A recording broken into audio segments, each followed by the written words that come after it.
All right, let's talk about Revelation 17.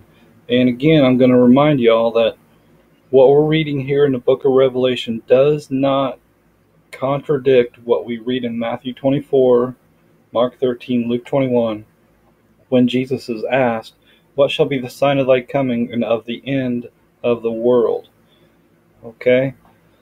So Jesus knows as well as anybody what shall be the sign of his coming and of the end of the world. So what we're reading here in the book of Revelation is details that parallel what Jesus has already laid out for us. Okay, so let us read. And there came one of the seven angels, which had the seven vials, and talked with me, saying unto me, Come hither, I will show unto thee the judgment of the great whore that sits upon many waters. All right, so keep in mind now, many waters is in reference to peoples, nations, and tongues, okay? With whom the kings of the earth have committed fornication, and the inhabitants of the earth have been made drunk with the wine of her fornication. Okay, um, you can think of this as the spirit of her, okay, the great whore.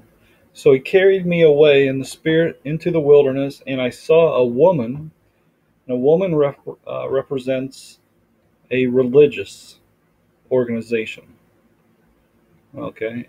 And I saw a woman sit upon a scarlet colored beast, full of names of blasphemy, having 7 heads and 10 horns. Now, this beast is also in reference to the 4th beast of Daniel, and it is the same beast that we read about all throughout the book of Revelation. And we've already established that this 4th beast can be no other than the Roman Empire, which transformed into the Roman Catholic Church.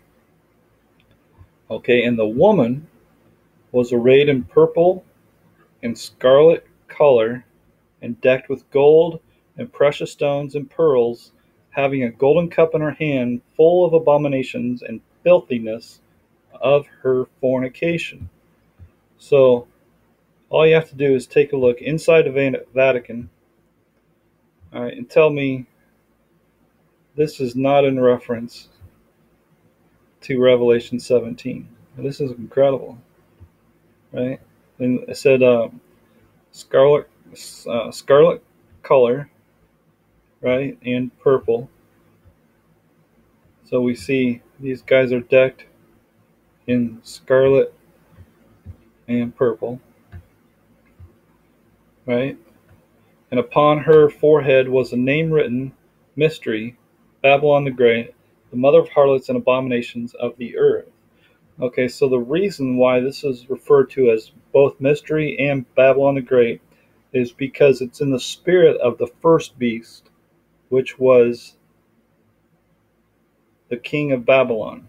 Okay, the Babylonian kingdom was the first beast, so every beast after it is in that same spirit, which rules over all the kings of the earth. Okay, and I saw the woman drunken with the blood of the saints and with the blood of martyrs of Jesus. And when I saw her, I wondered with great admiration. Right, now, take a look at the stuff and tell me that this isn't in reference to the Vatican.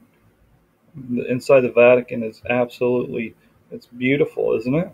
It's incredible, all the work that is done, the meticulous work, and obviously they have a lot of money to be able to pull all this off. Just absolutely incredible.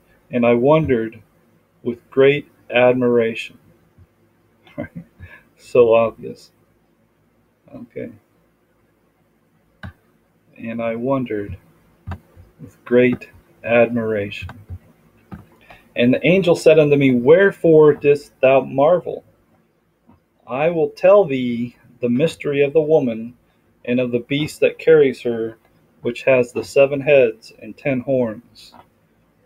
The beast that thou sawest was, and is not, and shall ascend out of the bottomless pit and go into perdition, and they that dwell on the earth shall wonder, whose names were not written in the book of life from the foundation of the world, when they behold the beast that was, and is not, and yet is. Again, this is in reference to the Roman Empire that has transformed into the Roman Catholic Church. And here is the mind which has wisdom. The 7 heads are the 7 mountains, and on which the woman sits. And there are 7 kings. 5 are fallen, and 1 is, and the other is not yet come. And when he comes, he must continue a short space. And the beast that was and is not, even he is the 8th, and is of the 7, and goes into perdition. All right, so this is clearly a reference to a succession of kings. There are 7 kings, 5 are fallen, 1 is, and the other is not yet come. So what happens is the Pope remains the Pope generally until he dies, and then a new Pope is ordained or what have you. Okay, so it's not complicated, right? This also should be understood as the Antichrist. We get in so was it 2 Thessalonians, in other places, Jesus talks about the false Christ. Okay, this is something that has come a long time. It's been here for a long time. So a lot of people talk about the Antichrist, and this is proof that, it should be obvious anyways, that the Antichrist is not one person like the movie Omen, where there was a baby born with a tattoo on the back of his head, 666. That's not how it works. The Antichrist is not going to be one man who's going to be born and then die. This is a representative of a position, all right, that has been in place for a long time. 7 kings, 5 are fallen, 1 is, and the other's not yet come, right? It's a reference to a succession of kings. Pretty simple, really. Okay, and the 10 horns which thou sawest are 10 kings which have received no kingdom as yet, but receive power as kings 1 hour with the beast. All right, so it's my very strong opinion that this is in reference to these organizations such as the United Nations, the European Union, the WHO, the CDC, and the Federal Reserve, and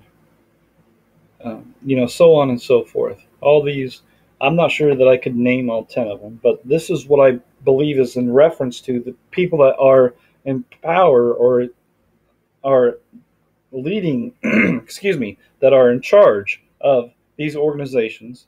They have massive power, but they actually don't have a kingdom, right? So you think of the leader of the United Nations, or the leader of the WHO, or the leader of the Federal Reserve, and so on and so forth. They have power as kings, but they don't actually have a kingdom. These have one mind, and shall give their power and strength unto the beast, which is the Roman Catholic Church. He shall make war with the Lamb, and the Lamb shall overcome them, for he is Lord of lords and King of kings, and they that are with him are called and chosen and faithful. And he saith unto me, the waters which thou sawest, where the whore sits, are peoples, multitudes, and nations, and tongues. Okay, the Roman Catholic Church claims, I think, roughly 2 billion followers all around the world. So they got Catholic churches everywhere, all around the world, in every nation, in every tongue. And this is what it's talking about. They're not, secluded to one area of the world. They are all over the world. And people obviously they confuse Catholicism with Christianity, and they think Catholics and Christians are the same thing, and they're not. All right, and the 10 horns which thou sawest upon the beast, these shall hate the whore, and shall make her desolate and naked, and shall eat her flesh and burn her with fire. Okay, so in my opinion, this means that they're doing all this dirty work, and they're all going to burn. Okay, they're all going to go up in flames. For God has put it in their hearts to fulfill his will and to agree and give their kingdom unto the beast until the words of God shall be fulfilled. And the woman which thou sawest is that great city which reigns over the kings of the earth. So the kings of the earth would be like President Trump was the king of the United States, and you got kings, you got presidents, you got prime ministers, and so on and so forth. The woman, which is the Vatican City, reigns over all these kings. All right, and I mean that's pretty obvious, pretty straightforward, pretty simple stuff. And I think I will. Yeah, I'll have to. Revelation 18 is sort of the judgment and continuation of what we're reading here in Revelation 17.